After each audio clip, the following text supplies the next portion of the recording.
welcome to this week's installment of Sip with Sam. We are here in the district right now, driving through San Jose, California. I'm in Justin's car right now. There's Justin right there. Say hi, Justin. Justin's waving, but you know, he's got to pay attention to the road, so he's not going to say much during this Sip with Sam. Hey, here's what we're going to talk about today. Medicaid.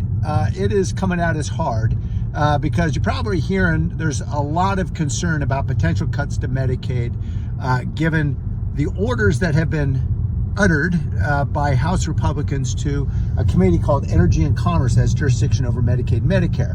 They made clear that they're not going to touch Medicare, or at least they purport not to, but they're going to have to come up with $880 billion in cuts over 10 years, all of that to Medicaid. Now, at the same time, President Trump in the last 48 hours has told us publicly that he's not going to touch Medicaid or Medicare, which we know is inconsistent with exactly what House Republicans are proposing. Now, why is there so much rhetoric at odds? Well, here's what's going on. The Republicans have collectively committed, that is the president and the Congress, that they're going to continue to extend the tax cuts from the 2017 tax law that are going to cost about $4.5 trillion over 10 years. They can't pay for them with cuts, but they're going to try to pay for them. At least they're purporting to pay for them with $2 trillion of cuts they're going to have to come up with.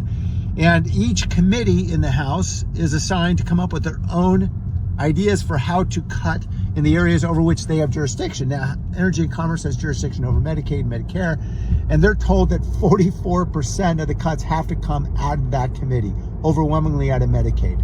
Now, Medicaid is a program that is wildly popular with Americans of both parties. In fact, 61% of Republicans in a recent survey said they do not want to cut Medicaid because, of course, so many people depend on it. 71 million Americans.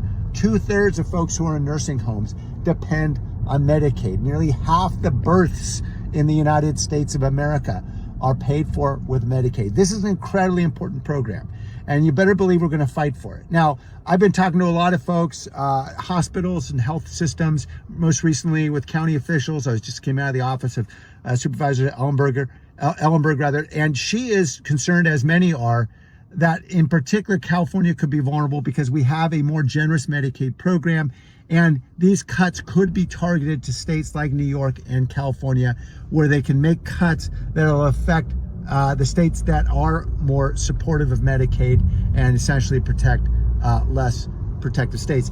That is all going to be playing out. Obviously, we're going to be fighting hard to protect every dollar of Medicaid. We know how critical that is for so many families.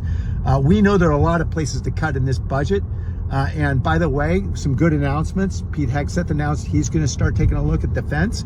I know that a lot of folks in Silicon Valley can identify a lot of places to cut in defense procurement because we are still procuring a lot of old ships and tank systems from the 70s and 80s that nobody in the Defense Department wants anymore because they are only protected by particular members of Congress who want to see those things built in their district. So we got a lot of opportunities to cut. It shouldn't be in Medicaid.